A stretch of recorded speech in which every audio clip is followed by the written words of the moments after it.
rapat pimpinan MPR membicarakan berbagai hal. Satu diantaranya adalah masalah ketidakperhatiannya Saudara Menteri Keuangan atau ulah daripada Saudara Menteri Keuangan dalam bersikap terhadap lembaga tinggi negara, yaitu MPR. Lagi rame-ramenya mempersiapkan untuk PP, untuk haluan negara, pokok-pokok haluan negara yang diminta oleh partai-partai yang ada, dan masukan begitu banyak dari masyarakat. Tidak cukup uangnya, Bung Fadel? Tidak cukup uangnya? Tidak cukup. Itu uang hanya untuk yang diberikan sekarang, hanya untuk digunakan selama 6 bulan saja.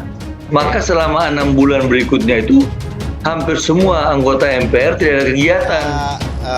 Jangan salah, cara-cara seperti itu malah nggak produktif. Lakukan rapat dengan pemerintah, cari solusi. Kalau dengan cara minta diberhentikan segala macam, biasanya malah dipertahankan sama Pak Jokowi. Nah, kan sia-sia kalian itu. Penjelasan klaimnya Pak Fadel ini kan sudah sepakat 10 pimpinan nih, maksudnya Caimin udah menyepakati juga atau gimana untuk komisi? Ya enggak, saya kan bukan pimpinan MPR. Itu kita bicarakan di MPR berkali-kali dengan Presiden, kita berikan dukungan kepada Menteri Keuangan.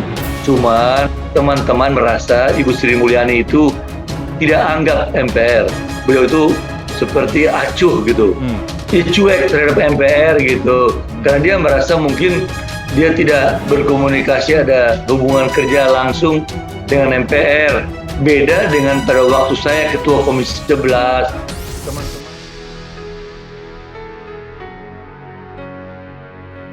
Pengamat nilai kisru Sri Mulyani dan pimpinan MPR berdampak ke kepercayaan publik. Masalah antara pimpinan Majelis Permusyawaratan Rakyat dengan Menteri Keuangan Sri Mulyani Indrawati belakangan menjadi sorotan. Pengamat menilai hal itu bisa berdampak kepada tingkat kepercayaan publik kepada lembaga negara. Pengamat kebijakan publik dari Universitas Trisakti, Trubus Rahadiansyah, menyebut konflik ini merupakan yang tak memiliki pengaruh terlalu besar. Namun dampaknya bisa menciderai tingkat kepercayaan publik, khususnya kepada MPR. Ia menyebutkan masyarakat akan terlalu mempersoalkan kisruh ini, dampak yang kemungkinan akan terjadi, kata dia. Masyarakat kemungkinan menilai MPR menjadi arogan dengan tidak memahami kondisi COVID-19.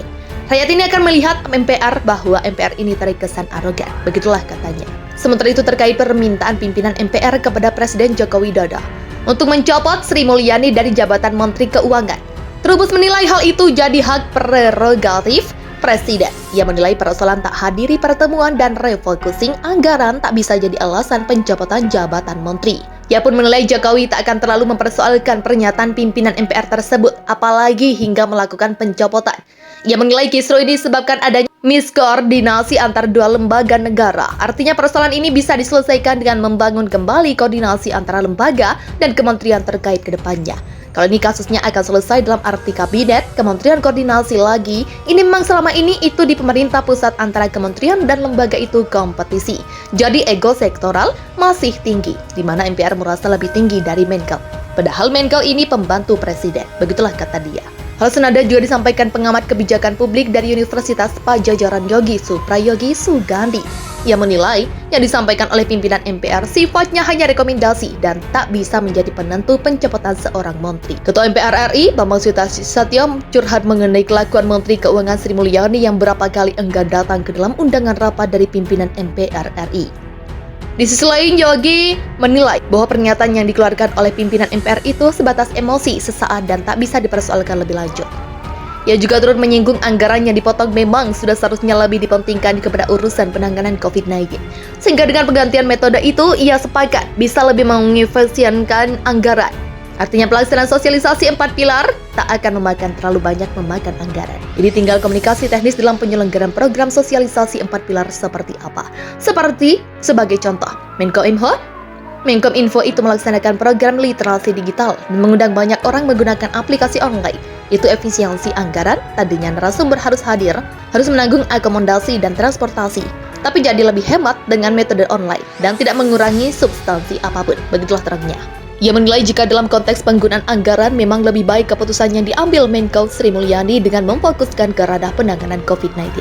Syarat kepentingan politis sementara itu lebih jauh. Trubus menduga kalau pernyataan yang dilayangkan pimpinan MPR kepada Menko Sri Mulyani saraf kepentingan politis, sehingga soal ini tak bisa jadi dasar untuk ditindaklanjuti oleh Presiden. Bahkan ia menduga hal ini ada kaitannya dengan kasus pengambil alihan aset bantuan likuiditas Bank Indonesia yang belakangan gencar dilakukan Sri Mulyani. Sehingga Trubus mengatakan bahwa pernyataan pimpinan MPR itu bisa disebut sebagai serangan balik terhadap Sri Mulyani yang gencar mengejar aset-aset negara dari kasus BLBI. Desakan Majelis Permusyawaratan Rakyat pada Presiden Joko Widodo untuk mencopot Sri Mulyani dari jabatan Menteri Keuangan RI belum lama ini mengemuka. Desakan itu pun mendapat tanggapan dari berbagai pihak seperti Ketua Umum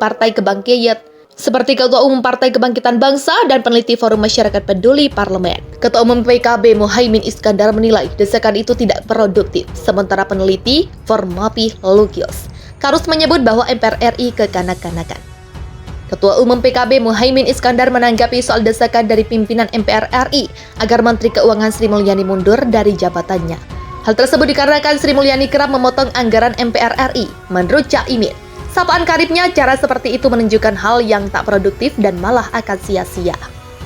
Dia mengatakan bahwa pemotongan anggaran itu hal yang biasa, baik di DPR maupun MPR.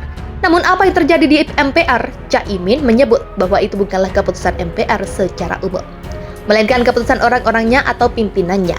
MPR dinilai kekanak-kanakan. Peneliti Formapi Lukius Karus mengkritik MPR RI yang meminta Presiden Joko Widodo memecat Menteri Keuangan Sri Mulyani hanya karena alasan anggaran MPR dipotong. Lukius menilai anggaran MPR yang terus berkurang tak lantas hanya menjadi tanggung jawab Menteri Keuangan. Dia mengingatkan bahwa anggaran yang diputuskan dalam APBN adalah hasil pembahasan antara pemerintah dan DPR, yang notabene-nya adalah juga anggota MPR. Lebih lanjut, pengurangan anggaran yang terjadi memang dibutuhkan untuk mengatasi dampak pandemi COVID-19. Kebutuhan anggaran untuk pandemi itu membuat pemerintah harus melakukan refocusing anggaran yang membuat sebagian anggaran lembaga dan kementerian harus dialihkan untuk penanganan pandemi itu. Desakan agar Sri Mulyani dicopot. Sebelumnya Majelis Permusyawaratan Rakyat meminta Presiden Joko Widodo untuk memecat Menteri Keuangan Sri Mulyani.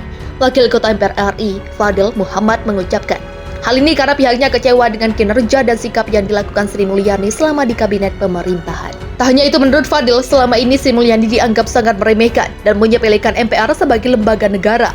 Hal itu, kata Fadil, terlihat dari Sri Mulyani yang beberapa kali membatalkan rapat meski sudah dilakukan janji sejak lama. Kita komunikasi sudah berapa bulan, yang lalu sekitar 3 bulan. Tapi dia nggak anggap kita. Ini sepertinya menyepelekan sekali, tegas Fadil.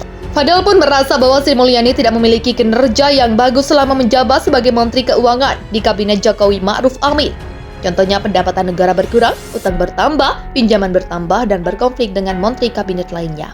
Jadi hal-hal itu sudah layak menjadi dasar untuk pencopotan Sri Mulyani, pungkas Fadil.